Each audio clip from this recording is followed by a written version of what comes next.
Yes, we have our Bishop Oneil Williams. He is on the program today, and we're going to be talking about a very important subject. You really want to tune in.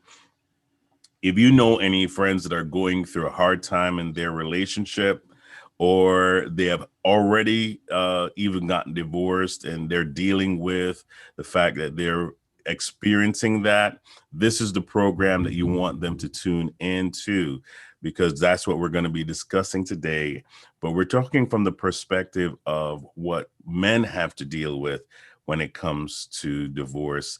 We have other programs, of course, that talk about what women experience during and through going through a divorce, but we're going to talk about it from a male perspective. And we really want you to tune in because it's going to be very interesting what you learn on the Oneil effect.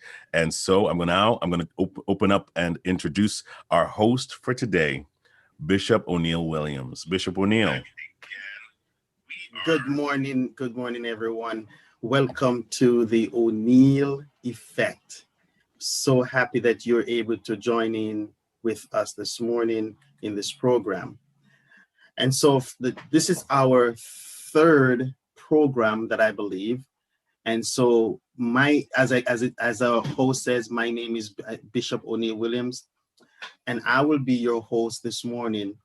And so I would like to start out this morning, first of all, just to say, hope that you have had a good month since the last time we met, and also have had a good week and looking forward for a great weekend. This morning, this program is to empower and encourage you to win in life. That's the reason for the O'Neill effect. It is to encourage you. It is to help you to win in life, no matter what life throws at you. You are the hero of your movie. And God has not forgotten you. He just has a surprise ending that will shock the doubters about you. And so that's the reason why we look for topics that we believe can encourage you, enlighten you, and make your life a winning process. So, so this morning, I want to welcome you wherever you are across the globe watching the O'Neill Effect. Now, this show is piggybacking off of my book. And so please don't forget to order your book today. Stop the Procession is in pre-sale mode right now. It's only $15. And it says the title is Stop the Procession. It's your time to win. This offer ends soon, and we're asking you to get involved, order this book, get it on in production so that we can get it out to you. What we discuss on the O'Neill effect also comes from this book. It will be a part of the most of the highlights will be in this book. And so you will be encouraged. You will have this to go over every time you find yourself in a difficult place. You can read this. You can buy it as a gift for Thanksgiving, for Christmas, for someone. Many of you have already gotten this book, but I'm saying to my friends, please go out and get this book. Don't forget to order it. And so today, we're going to continue our program with my guest from the last program, Pastor McKee. But before we get into that and highlight that, let me give you just a little reading from my book as an intro to the program. And I'm reading where it says, I'm writing this book because I know what pain and failures look like, what it feels like to have the bottom fell out from underneath you. I remember getting up that Monday morning after resigning my church, feeling hopeless, with no job, no money, no career beyond pastoring, which has already failed me, and no one to call on, feeling unwanted. The feeling as if you will never come back is a bitter feeling to have. It leaves a nasty taste in your mouth. How do you pull yourself up and come back? Paul the Apostle always uses his experience as a lesson to teach others how not to walk down the same path as he did. It is therefore my intention to motivate and assist the next person whose life seems like it is driving you away from your happy place. You see, and to help you connect with the right sources that will help you to rise again. It is only over when you give up. So today, we're here to help you. If you have found yourself in a divorce as a man, today we're here to help you. Today we're here to give you some pointers. Because this program that was aired the last time with Pastor McKee, as we talk about his life and we look at the whole aspect of divorce in ministry, this program was so overwhelmed, and the response to after airing it was so overwhelming that we decided that we're going to do a part two. But this time, we're not going to do a part two trying to find out more about Pastor McKee, because we already know who he is. So me and him today, we're going, because I've experienced the same thing that he has, being a divorcee myself, and also him being that. I believe that we can be able to help you because we have been there. I think we can help you to master some things that you're going through. And so we're going to deal with 6 issues that men face in divorce. So before I go any further, I'm going to ask Pastor McKee one more time just to introduce himself, tell us some more about him, that because there are going to be people who are going to be watching who probably have seen the last program. So I'm going to ask him just to introduce himself and tell us something about him and who he really is. Blessings to you, Bishop Oneil, and good morning to everyone. Definitely an honor yet again to be on your show. And to those that don't know me or did not see the first show, yes, my name is Pastor Matthew McKee. I serve as an assistant pastor at the Holy Love Outreach Ministries right in Brooklyn, New York. And I am one that I've been through. I've dealt with a divorce, and as we often say, divorce is not something that most people see coming in their life. No one gets married to get divorced, but life does happen, and how you respond, how you recover from it, is going to dictate whether or not you're able to step into the blessings of God for you, or as Bishop Oneil Williams would say, your ability to win. So without belaboring the time, because I'm excited about the program today and what we're going to talk about, I'm going to stop there, and we'll get into what Bishop Oneil has for us. Thank you, Pastor McKee. So, Pastor McKee, we're going to look at 6 issues men face in divorce. And hopefully you and I can dialogue through this and help some men. And the reason we're not being sexist, don't get me wrong, we're not trying to make it look like women don't face issues. But the reason we're touching on this, because the matureness of men don't seem like it has blocked the emotional aspect of going through a divorce. And most time people don't think that men goes through some issues in divorce and feel like we're too macho, we're too much of a man, so maybe it's the woman alone who faces all these emotional issues. And so we're going to talk from our perspective, what we have been through, and we're also going to look at some things that hopefully we can discuss. Now, first of all, divorce is not easy for anyone. It may be the right choice. It may be what needs to happen, but that doesn't make it simple or comfortable.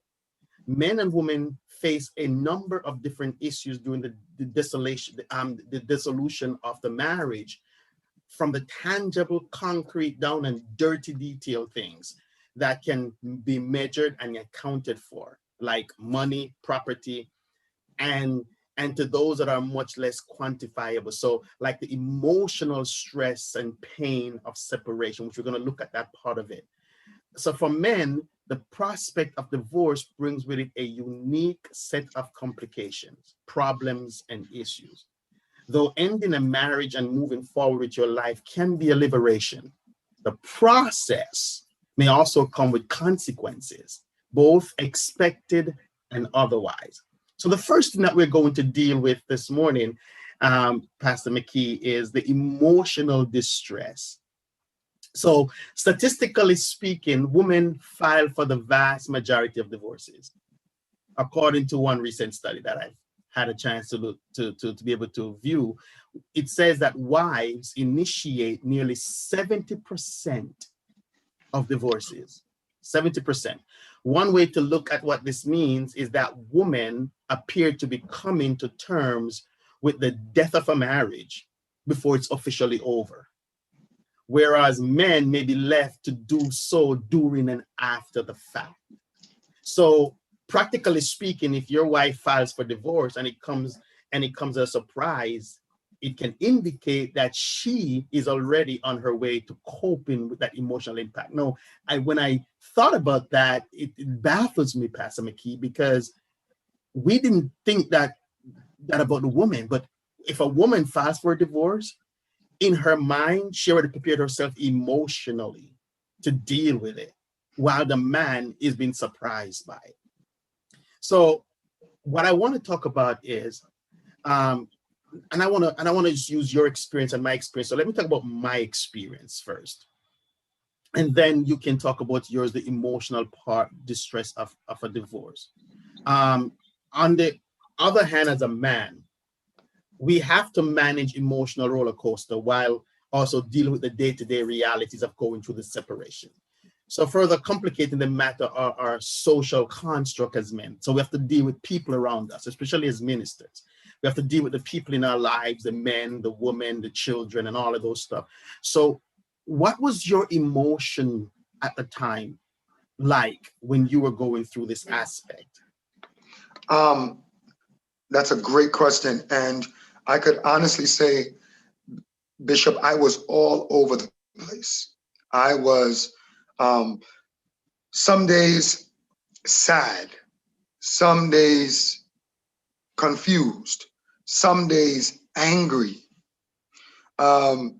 Some days I felt like there was a level of disconnect with even what was going on in my reality, because I believe that what we do experience as human beings is we do go through just a bevy of different emotions, and we're trying to process through what has transpired. And sometimes you are also battling with if this is really happening. So you're actually battling with, is this real? Is this really happening? Because you would wake up on certain days and you would have thought you were just living through a bad nightmare. And then you remember in that morning that you're waking up, oh yeah, this is real. This is really happening. So just a bevy of different emotions, an emotional roller coaster, and processing those emotions become the challenge, as you obviously know. And this is why this particular point of emotional distress is so important, because that's a real thing. And it's a real hurdle that we have to face, confront, and deal with. And so sometimes you do need the right people to talk to. And that's why I also believe, even like men, I think we've got to take the time to recenter ourselves, recalibrate, and make sure that we're getting the help that we need to really process through the emotional strain that comes with the fallout. And I'm gonna say this lastly, I liken divorce to really being very similar to the death of a loved one. When you go through a divorce, it's like dealing with the death of a loved one, because there is a mourning that comes with it. There is a gripping sadness that comes with it, because it's like someone actually did die, though someone didn't physically die. That relationship, it's come to an end. So it's like the death of a loved one. So that mourning and that grieving process is important that we pay attention to. Now, I'm glad you say that, because men are stereotypically strong and silent and don't outwardly express their feelings.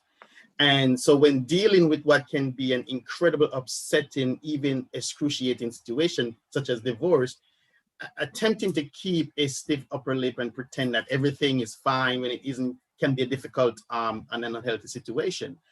Now, would you recommend because men don't like to do this. For me, when I was going through my separation and eventually into my divorce, I had emotional ups and downs. The emotional part when you have flashbacks of the good times, flashback of why you got into this in the first place. You wanted it to work. You wanted it to continue to be great. And then you're thinking about the people around you who are going to you're now becoming a part of statistic. You're going to become being stereotyped now as a divorcee. And so as a man who's going through that, would you recommend for men to see counseling in a situation when they're like that, even if they're trying to lock it in and you don't feel the emotion of it? Would you recommend that they still go out and get help? Absolutely. Bishop Oneil, I absolutely recommend it, because as we often state, the popular quote, hurt people, and sometimes the hurt that we are trying to, suppress becomes literally like a ticking time bomb. And what we don't realize is that we're going to take that same, hurt or pain or unprocessed emotion, and we're going to release that into a new relationship. If that comes, and when that comes, we're going to release that into new situations and new scenarios. It's called displacement, and it's and we often are guilty of that because we fail to confront something that is there. And so counseling is important because counseling helps to really confront certain things that we might be aware of, and also confront things that we're not aware of. So counseling is a way that we can expose things that are glaring and things that we don't even know are kind of like deeply entrenched in us from an emotional fallout or from a relational fallout. So I absolutely recommend it. Thanks for that, because I do support that also recommendation. Now, let me ask you another question, because as I said, we're speaking from experience. We're not pastors trying to counsel somebody from a theological point of view or a spiritual point of view. We're talking about it from a personal perspective. So divorce can deliver chaotic, mixed feelings. Let me ask a question, such as, which one of these did you experience? If you did, you can have guilt, anxiety, fear, self-esteem, self-worth can significantly be hit. And so as a man, we know how to cover it up because we don't want nobody else to know that I'm having anxiety problem. I'm having self-esteem problem, I'm having self-worth. It may affect the way that I see the next relationship or how I move on from here. Do you think that's something that that is typically what men face in a divorce situation? Yes, I believe that it could be one of all of those things, if not at least two of them, and or more. Definitely, especially from a pastor's seat, I felt guilt and anxiety the strongest. I felt guilt and anxiety the strongest because, as pastors, which I know you can obviously relate to it, the way we're socialized and the way even our culture, whether it's our ethnic background or even just our church culture, it can be very harsh on a pastor that's dealing with divorce. So the level of anxiety, just based on that alone, what are people gonna say? What are people gonna think? How are people gonna respond to my situation or to my new reality? Will I be accepted? And then you see some people visibly change on you and start to treat you, according to what the new narrative that has hit your life is saying. So it's very Absolutely. interesting. Yeah. And that can affect your self-worth. Yeah. Yeah. It can. easily affect your self-worth, because now you start to question so many things about yourself. And that's also where the guilt comes in too, because I think the thing that I felt guilty the most about was, as a man, I felt like I failed as a husband to hold my family together, or I said to myself, was there anything else I could have done that could have made this thing work? So I often had that dialogue with myself internally. So it can affect so many different things. And I think the fear aspect could creep in, because you start to fear what your destiny holds, or what's coming now in your future. Will you ever remarry? Will you struggle to find someone that fits your life's journey, your life's goals? So like you said, all of those parameters that you mentioned can in fact be in play, and usually are in play to a great degree. And it causes us to obviously go through just the emotional roller coaster that we go through. I'm glad you say that, because I'm going to also say to the men who probably watch us, even though these are not, all of these are not just subjected to men alone. Not only men goes through this situation, but the reality of it is that most of these men are perceived machismo men that denies the right to cry, or show any other sign of weakness whatsoever. So as a man, we cry in seclusion, we cry alone. And sometimes when you're going through situations like this, and I know a lot of men are watching right now, and you said, you know what, that's so true. I didn't realize I was experiencing anxiety. I didn't realize that was what it was. I didn't realize my self-esteem was because of my divorce. I didn't realize that. So there's possible no outlet sometimes for these men to let out what they're feeling, the low self-esteem for being unable to keep the relationship ticking, resentment, and maybe angry time at times, as you mentioned. In certain cases, this may lead to deteriorating health and condition as well, because now you start having this depressive mode of thinking. So this emotional condition can act in a major way that spoils a man's mojo to be able to be that man that he's supposed to be. Now, what was your way, Pastor McKee? My way, before I ask you your way, let me tell you my way. My way of handling my ups and downs at the time, and my emotional instability at the time was because I found friends to talk to. Not a lot.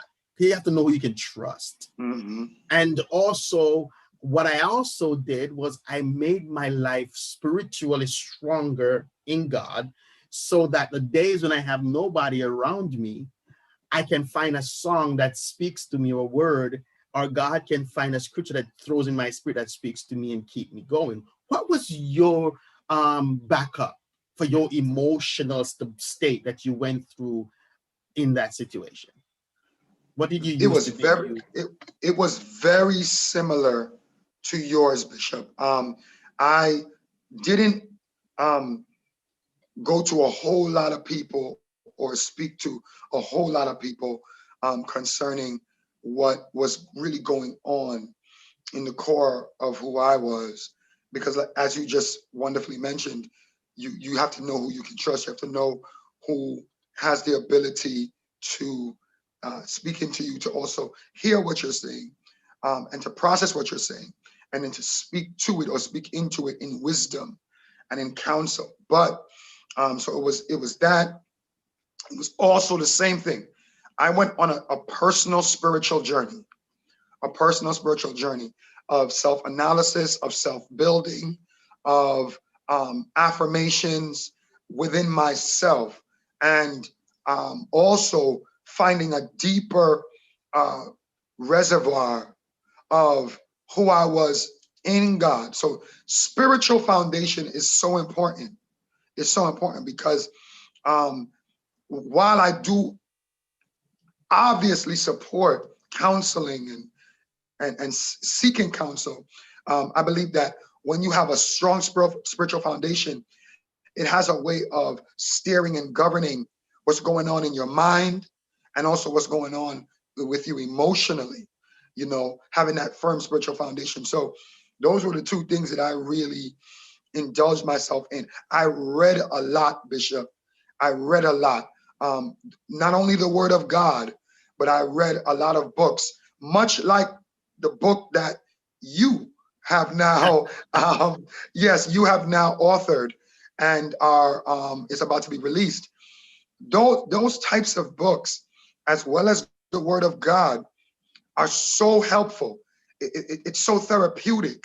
It's medicine, because it's so enriching to read about someone going through a similar life experience or their own personal life experience, that they have bounced back, they have recovered, and they are now kind of on the good foot, walking into their winning season. Because oftentimes to win at a high level in life, it usually comes after you've lost some things, So I truly believe that that's how I was able to process through, and what kind of got me back to a place of health and going strong now.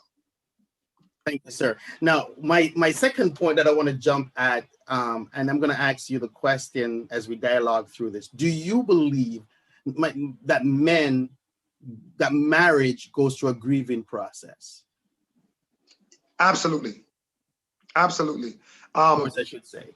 Yes, when you go through a divorce, it is parallel to the death of a loved one. It really is, because Or even something worse. died, or work exactly. Something died, something that you put time in, something that you put energy in, emotion in. You invested, not just just love, but you invested time, energy, emotions. You name it, you have invested. You literally planned a whole life with this person. That's why you asked them for their hand in marriage. That's why you did the vows, till death do us part, and all those things. You've invested something. You've given yourself to something. And when that thing falls apart, when you go through the process of a divorce, it is akin to the death of a loved one.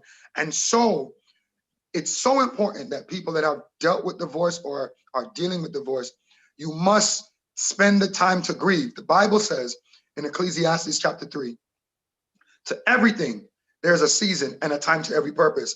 And one of the things that God has given us time for is a time to mourn.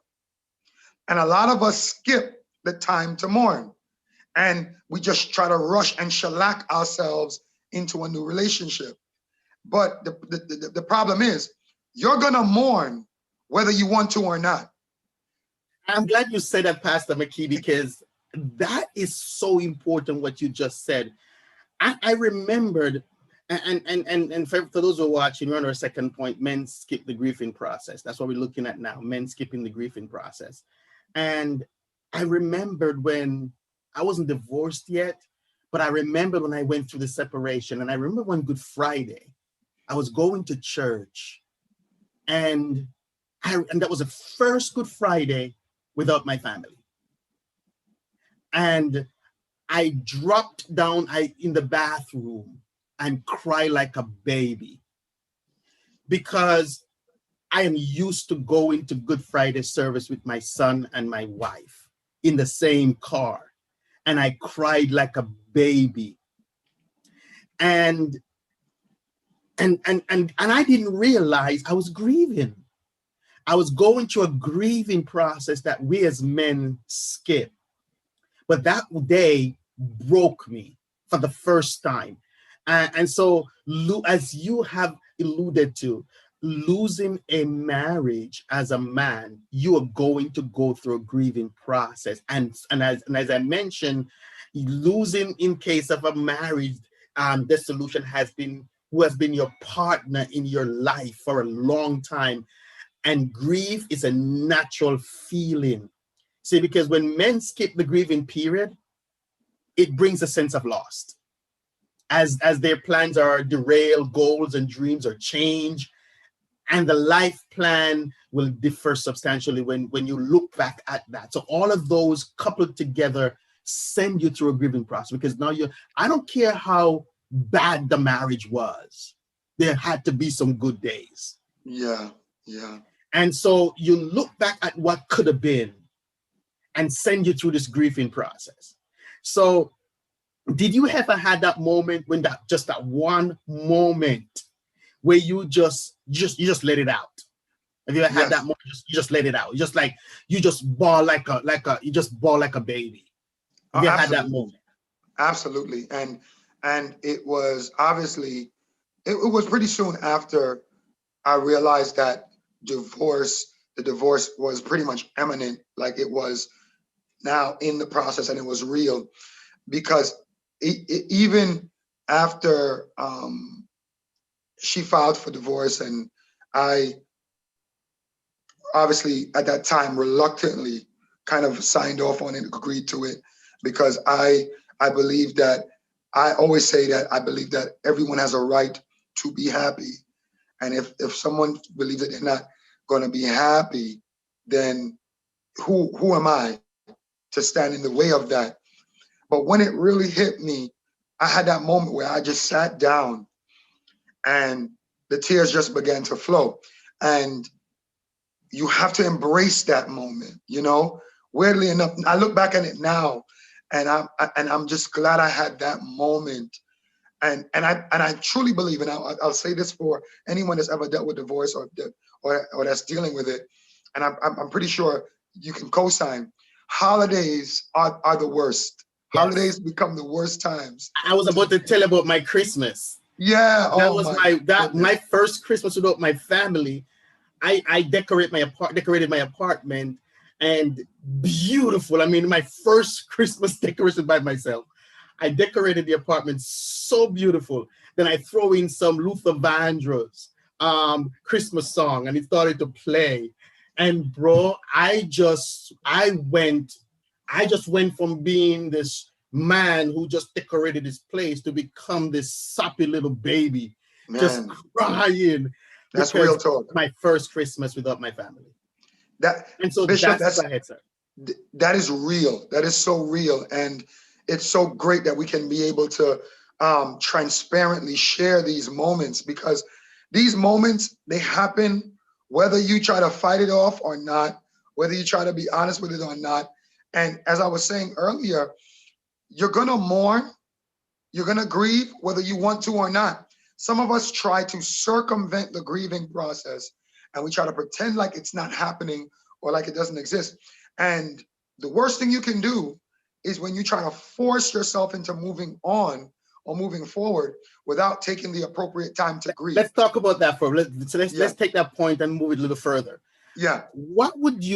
How long would you say that a man should go through a grieving and a healing before they move on to a connecting? Wow. I think I'm not sure if you can assign a specific time to it, but I would say to really, I think to really make sure that you have kind of detoxed yourself and offloaded things layer by layer, because there are layers to the level of hurt that you go through dealing with a divorce. You know, there's the emotional, there's the psychological impact, there's the spiritual impact, and then there's the physical fallout from, especially as a man of faith, there's a physical fallout that comes too, because you go from having access to not having access to any type of physical touch or activity. If in fact that's the strictness or the discipline that you are living with. But I would say anywhere from about 6 months to a year is a good amount of time to process emotionally, because I'm telling you, even after almost 2 years that I did not re-engage dating after my divorce, when I finally started dating again, Bishop, I was still like, there was still some reservations. There was still some residue of things that were sitting on me that I thought I was well past.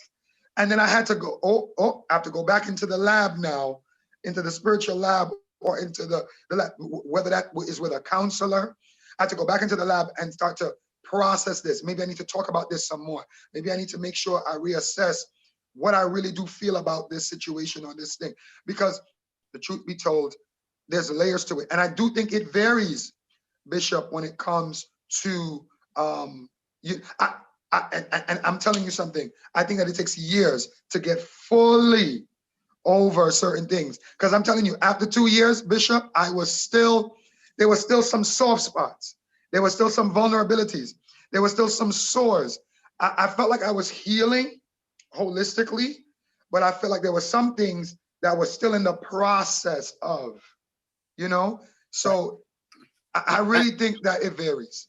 Yes, and as it was noted a while ago, one counselor recommend 5 years to before you even start thinking about that. And I do believe that. I've been separated now for eight years, and are divorced, separated for 6, divorced for 2. And one of the things is that the reason I stayed separated that long without being divorced was because in my mind, as I'm hoping that there could have been a reconnection. So if you're thinking that, then you can't connect with anybody else, because you have not gotten over that person. If you in your mind thinking that maybe I can reunite, then trying to move on may not be in your best interest, or the person you're trying to move on with best interest. And I think, this is my opinion, I think sometimes that's why the second marriage didn't work. That's why the third marriage didn't work, because you have not gotten over the first. And then you bring the first into the second, and the second into the third. So you start complicating your life. So I think that going through that healing process, dealing with the grieving process is important. You have to grieve as a man. You have to go through the grieving process as a man. Nothing is wrong with crying. Nothing is wrong with letting it out. But I know this, I mean, man, we're not going to get to all our points today, but let's keep going. Yeah. The other thing that I want the men to do, because a lot of women don't think men concerned about this, but the custody issues that men face in divorce, the custody issue, if there are minor children involved in this dissolution of a marriage, the situation becomes even more complex. When the kids come into play, it can intensify and strain nerve-wracking situation and further complicate what may already be a tricky, delicate process. Now, I don't know if you have kids, but for me, when I was I stayed at home after my separation. I never left. I stayed home because when the first year that we separated, my son took it hard. My son was a straight A kid in school, straight A kid in school. And when he learned that we were going to the separation, the teacher called us in one day and said, I don't know what's going on at home, but Matthew has dropped his grade really bad. And I realized that it wasn't him, it was us. And it was me. And I think he thought that, you know what, my dad is not going, because I'm the one who take him to school in the mornings, because my wife had to work and she worked late. And so I'm the one who picked him up from the bus stop. So we have that bond, we have that relationship. And I think he was thinking at the time was about 14, maybe no, 12, 13. And I think he was thinking that maybe I'm not going to be around my dad anymore. Maybe my dad's going to be there to pick me up anymore. So emotionally, it affects the child. And so I made a conscious decision to stay in the same house because of him. And so going through a custody issues, because while this may not have been so-called a custody issue, but it involved the child in the divorce. So I don't know if you have children. Yes. And how did you handle that? Well, I have one daughter. She's now she's 8, gonna be 9 in December. Mm-hmm. And honestly, we were able to really sit down and talk about from the legal standpoint, custody issues and custody. She has custody in terms of having her, living with her. She has full custody, but we were able to sit down and map out and with integrity agree on the involvement, the days that I would have her, the days that she would have her. And it's really like joint custody, the way we operate.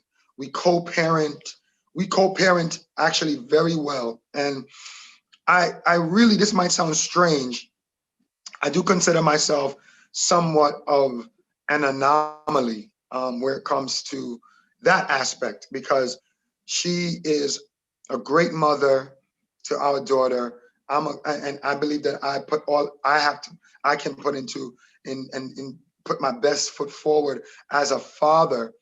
And I think we do a great job co-parenting. So I know that for my personal situation, the custody situation wasn't really much of an issue at all. In fact, I think we do a tremendous job co-parenting. And I think our daughter has benefited because we pay attention to how we are, what we do, and how we share the responsibility to make sure that she's okay. So she's prioritized.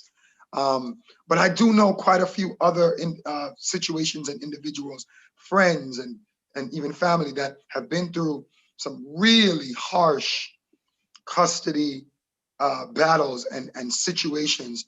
And it can be something that, as you mentioned, it can drastically affect our children, you know, and it really can become very ugly. Absolutely. And if you're a man right now and you find yourself in that position where you're going through a divorce or you're already divorced, no matter the state of the relationship between you and your ex, kids needs a sense of stability and security Yes, and to yes, know their father loves them. But one of the things that I would say, no matter how contentious or bitter your split is, it is important to not use your kids as pawns or bargaining chips or for that's petty right. acts of revenge because you are hurting your children. Most times in a custody battle, the custody is more emotional than the divorce. Yeah, And so as a man, one of the issues that men deal with, as we're talking about issues in divorce among men, is that sometimes they use the children as a pawn yeah, and thinking that they are hurting the wife or the ex, but you're not. You're actually hurting your relationship with your children. And so you've got to manage that. I had the same experience with you. I've never had a problem with custody problem with my son. And so, but a lot of people have gone, I've learned of people who have gone through those stuff, lost, you will lose the respect of your children if you don't handle it properly. So we got men have to know how to deal with the cost of the battle. The other thing, I'm going to jump to this point, Pastor McKee. We're probably going to touch this another time, but one of the things that affect men a lot in 21st century divorce situation is financial worries. The financial burden of divorce can be substantial. Just the process of dissolving a marriage may be very well costly. It can be costly. There are legal charges, especially if you have properties and assets together. Beyond these expenses, your final settlement in terms of most time in a divorce, the man has to leave. Most time in a divorce, the man moves out. So you got to start think about new place, new furnitures, new things. But the most important thing that we've seen in this 21st century is that women don't sit at home anymore and babysit. They are hard workers most time, making more money than the man. And so in a divorce battle, if that's the case, men deal with financial worries that can also emotionally affect them. And so my thing to you is, if you were to talk to a man right now who's going through that, and he may say to you, Pastor McKee, my wife was the breadwinner, making more money, not really the breadwinner, but she was making more money. If I leaving her now, I don't know what I'm going to do. What would you say to that man?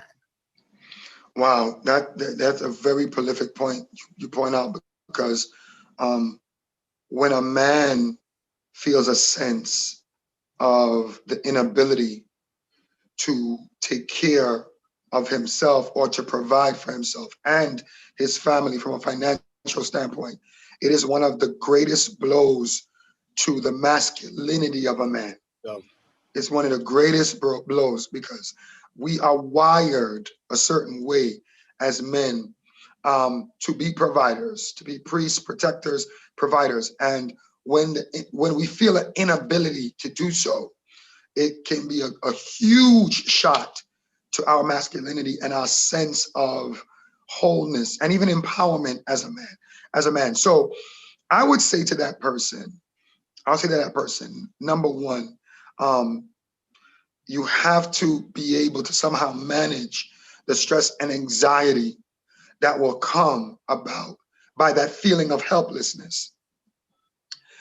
Why is it important to manage that? Because for you to be able to formulate a plan of action, the steps of how you're going to now position yourself going forward to change that dynamic, that financial fallout. You're gonna need your mind. You can't lose your mind because you're gonna need it in order to plan and to organize and to focus on possibilities going forward of how you're gonna recover. So first thing I would tell them, don't stress out. Don't let anxiety overwhelm you. Try to calm yourself, calm your fears. But most importantly, too, I would also say to that individual, to that man, you must find people that you can really talk to and confide in, the people that can help you. And that takes a lot to get a man to that place of vulnerability. Because, we do have healthy egos as men, right? The male ego is a real thing. And there is a part of the male ego that's healthy. There's a part of it that's unhealthy, but there's a part of it that's healthy. And you got to find, and this is where brotherhood, I truly believe, this is why I believe in the power of brotherhood. Because a man going through divorce, I can honestly tell you, the brothers that I have in my life, the men of God, the brothers, whether they're on equal paring in terms of the level of ministry or even sons that I have in my circle, helped power me through emotional fallout, financial fallout, psychological fallout, all of that, all of the fallouts that exist through divorce.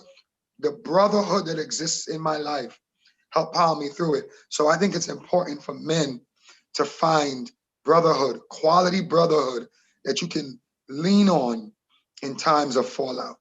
So that's what I would say to them.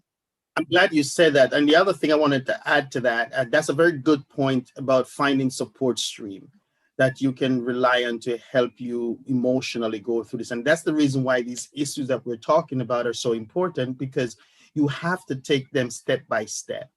You have to learn how to handle different steps of that you're going to face in this situation. And you meant, and I mentioned, and as you mentioned, when your wife filed for divorce, and as I mentioned in my beginning, is that when a woman files for divorce, she already prepared, or she gonna move on from here.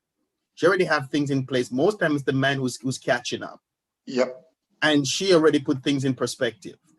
And so from my point also, I want to say, if you're a man and you find that you are being disenfranchised by this divorce financially, for me, I was. And because I was a pastor and full-time pastor, and a full-time pastor, if your wife is in a certain career, she's going to make more money than you as a pastor. And I remembered and not only the fact that I was a pastor, but the fact that I felt like I want to walk away from the church for now. I felt like I don't need to be a pastor right now. And so I had to walk away from my financial income. One of the ways, and so I always thought about, how am I going to survive? How am I going to live? Because that with your spouse being your financial partner, and then your job being your financial stream, both are gone. How do you It affects your manhood. It affects your self-esteem. And one of the ways that two things happen for me that I want the men who are listening to me to understand. First of all, reinvent yourself. Reinvent yourself. Go back to school. Because you're never too old to learn, and school now comes to you. You don't have to take time to go to a building. It comes to you. So go back to school. That's one thing, and that's one of the things that I did. The other thing that I did was trust God. You've got to trust God in this process, because it was God that kept me financially. I had to learn now to get prophetic income. What I meant by that, where someone would come and say, Pastor, the Lord told me to send you this. The Lord told me to send you that. And as a man, you don't want to keep taking stuff, but the Lord is telling people to send you stuff. And so you have to be in that process where God is now keeping you in your desert, because divorce drives you to the desert. It can drive you to a lonely place. It can drive you to a barren place. It can drive you to an empty place. And so you've got to become now the person that has an connecting ears, that can hear from God when he's speaking to you, and allow him to provide for you. And believe me, I don't know how I survived it, but only I can say is my will to live and God. And that's what I want to say to the men who are watching, is that if you find yourself going through that, have a will to live. Have a will to live above where you have fallen. And so it's in my book. Please get the book. Please get the book. I'm not afraid to tell you. You see, some people go through divorce and they're scared. They're shamed. They're ashamed of it. They don't want to talk about it. Yeah. See, that's not good, because what you're doing is you're bottling up all of that, and you're going to explode. I've had friends who've gone through divorce and they don't want to talk about it. They're scared to talk about it. They think it's a sin to talk about it. Listen, it is not. You've got to find an outlet. So for the men who are watching me and Pastor McKee today on this network, if this is your avenue to let it out, we're saying to you today, let it out. Yes. It is okay to go through these process. Let me kind of highlight them as we discuss. It is okay for you to go through the emotional distress. You're going to have that. Express yourself.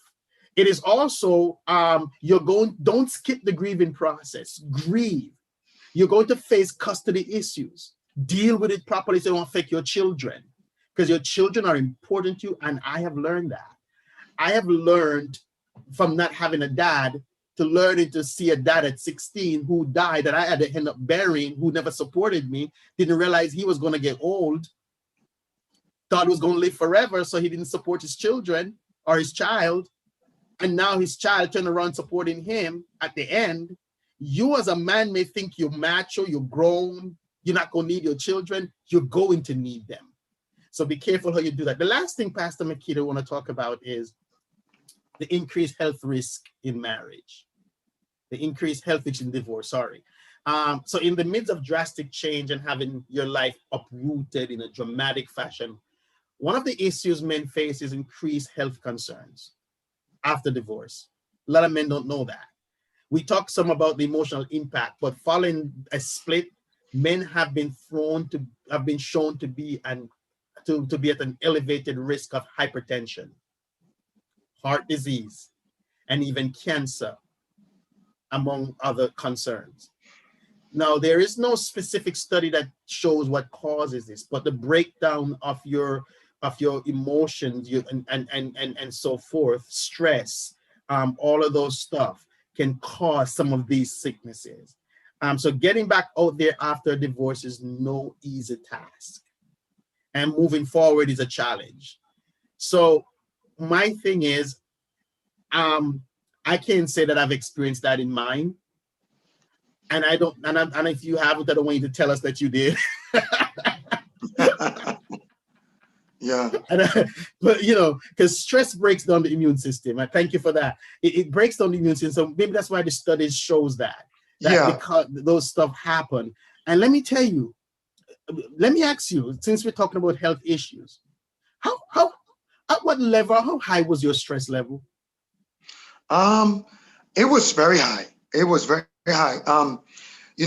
I think when you really, and I'm not taking anything away from men that don't sit on certain seats of leadership, but when you sit on certain seats of leadership, no matter what that might be, but especially in, like, say, the church world, and you sit in a seat where people are looking to you, you're used to be the one that's giving and releasing your teaching, your preaching, your counseling, so you're always kind of releasing and imparting. Um, and then now you hit a snag, and I'm gonna call it. I don't want to minimalize it, but you hit now a snag or a rut, a ditch in your life that Well, you're unexpected. at the right point, because I said the topic that we're coming from my book, it says divorce is not final, so it's a snag. So you're Yeah, on the so right. it's a snag, exactly. So then it's like now you have to now really look around and say to yourself, wow, what just happened? So now your stress level and your anxiety level goes way up because you are now internalizing a lot of things, and there's a lot of external pressures and a lot of external forces being kind of released on you, because now people are changing on you. People are treating you different, acting funny. You're hearing, you're starting to hear a lot of banter, a lot of critique, a lot of, everyone has an opinion, but people love to have an opinion on things that they don't really know about. And you start to hear a lot of those things come full circle, and you start to hear it. So your stress level just goes way up. And stress does have a profound impact. I work in the medical field, so I've been able to read a lot of things concerning how our immune system, how our overall health and equilibrium responds to stress, anxiety, and even just your mindset. Do you know it's possible based on your mind over matter? Your mind can start to tell you you're sick, and then your body follows. Absolutely. And inversely, your mind, you can say to yourself, psychologically, you can say, I'm well, I'm healthy. Or in spite of what the doctor might have told you, you can say, no, I refuse to accept that. And your mind, being your mind over matter, your mind can keep you in a state of health where your body can recover from a sickness, because mentally you've established a strength to choose to recover. So can you imagine now that the stress, the anxiety, it does have a profound effect on the health of a man. So when you're going through a divorce, that stress level can really play itself out, and you start to have all types of things going on with your body that you never experienced before. So it's so important to manage the stress, not to beat yourself up, and not to succumb to the anxiety from a fallout from a divorce. So that's what my response would be. Absolutely. And so we have about 5 to 10 minutes, because we're going to wrap this up. We're over time. Now, let me say to the men who are watching us, dealing with the whole health issues right now, the loss of a wife and possible children can be monumental, even crushing to you. So facing a new uncertain future, it is easy for men to sink into depression and turn to alcohol, drugs, other high risk behaviors to fill that void. Suicide rates tend to increase in men in the wake of a divorce. So while that may be the more extreme end of the spectrum, it is easy to lose motivation to exercise, to eat right, and generally take care of yourself, especially if your wife was the one doing all of that aspect of making sure you eat right, making sure the food she cook is correct, making sure to maintain your physical and mental welfare in those tough times is a priority for you to get back on your feet. Because if you want to go on with your life, no woman want to take up a man who's broken. You've got to learn how to keep yourself healthy mentally, psychologically, and also emotionally. Absolutely. Because if you don't do that, you're going to pass that on to the next person in your life. So when the next person coming to your life does not get a husband, but get a broken baby. And so that's why these are just some of the issues men face after divorce. Things are changing out there in our world. Though it's a gradual process, social roles are evolving. Men are no longer always expected to be the sole breadwinner or to be stoic and stone faced when confronted with painful issues. Stay at home dads are increasingly common. Child rearing is no longer the exclusive domain of the woman. And so the shift in all of these stuff affects men differently than it would have affected men 20 years ago. And so 20 years ago, the man most time would have had the handle while the woman had the blade because he's bringing in the dough and she's having all these kids. Nowadays, women are managing their bodies more. They're managing their how many kids they have so that they don't get left with the bag. And so things are changing. Divorce can be trying, can be a difficult time. There are a number of issues that men face, and these can be tricky times. But one way to make your case flow smoothly in a divorce in terms of your life is to make sure that number one, that God is the center of your life. Never, ever lose God in the process. Never lose God in the process because you're going to need him. And I have learned that. I have learned that I needed God more than I needed him in my marriage. I needed him more in my divorce. And that was a reality because one of the things that divorce brings on us as men is a sense of loneliness, which my last point, and I'm getting there now. How do I handle being single? How do I handle now going back to being single? Talk to me, Pastor McKee. You have about 2 minutes. How do you handle going back to being single?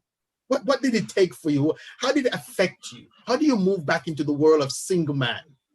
It is a complete rewiring. That's the phrase, or that's the word I want to use.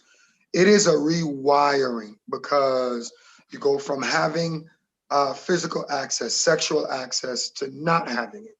So based on our faith, that is a complete rewiring because now mentally you have to say to yourself, okay, now I got to shut down the parts of my brain, the parts of my mind that expects a certain level of activity in my love life, right? Because now you have to retrain yourself to discipline the nature, that the normal part of who we are as men that has a sex drive, and that you're gonna feel what you feel, and you're gonna want what you want at certain times and certain moments, and that's normal, that's natural, it's healthy. But the truth of the matter is now you're not married, or you're not with that person that you had access to routinely or regularly. So now you have to rewire yourself. Then there's that emotional fallout, right? Because now that support system, or having that person in your corner that you could go home to and just talk to, and that companionship is not necessarily there either. That's a rewiring too, you know? So you have to really, you use the word, and I think that it's so appropriate right now. You are really reinventing yourself, going back to being single on every level. But most importantly, you have to love yourself and like yourself. And you have to value yourself enough to know this might be a necessary part of my journey to rediscover who I am, to rediscover my real values, the things that I rest on, and the things that I'm willing to build and rebuild to become a better version of myself. So that for the next time, because for all intents and purposes, I know you can say the same, I know I can say the same. The objective and my goal is to remarry and to be happily remarried, and for it to be the last one. 'Cause I'm not gonna do it again. But that's the mindset, that's the goal. But I want to be the absolute best version of myself than I was even that first time. And Thank so you, that's how Pastor. you structure. Thank you, Pastor McKee. Oh, it was great talking to you today, man. A great session. Oh, same here, Bishop. I hope that, not just for the men, but if you're a woman watching this, some of these what we have said also can be a part of the strategy for you going through the Yes. divorce. But we wanted to talk to the men who feel like who a lot of women have this stereotypical idea that men don't go through emotional aspect of divorce, and we do. We go through the emotional part of it. We have the feelings with the sense of loss, the loneliness, the loss of intimacy, the fear of dating again, the fear of going through a second divorce, the fear of maybe taking up the wrong woman in your life. So we go through all of that, and so we wanted to talk about that. So thank you for being a part of this today and for sharing this. It's been really great having you on our program today, sir. We will be back. Honored, We honored, will honored. be Thank back you. on the first Saturday of November. The first Saturday of November, we will be back with this program. Remember, please, for everyone who's watching this, go to the Oneil Effect on Facebook.com to order the copy of Stop the Procession, It's Your Time to Win in the book. And some of these notes will be in the book. In the book, we dealt with divorce is not final. Divorce is not final. So I am asking you to please get the book. Don't just say, you know what, others are going to get it, so I'm not going to. No. We've had we had a good takeoff when we just introduced it, but it has slowed down. And so many of you are watching me. And if every person that is watching this show go out and get this book, by next month, we'll reach the goal we have in mind. So it is in your time. It is your time to win. We're in pre-sale mode. So it's a great price, $15 at a limited time. You can also go to the phoenixnationalbusinessgroup.com to order as well. Enter the code PNBG for a special price. Please help us to reach our goal. November 1st is when we're hoping that we get to a certain point. We're not even close there yet. So I need you. If you're watching me as a pastor, please advertise this book in your congregation so that this is going to be a great book. I need the support of all our pastors, all our friends. I will also be available to sign copies for you. See you next month. Remember,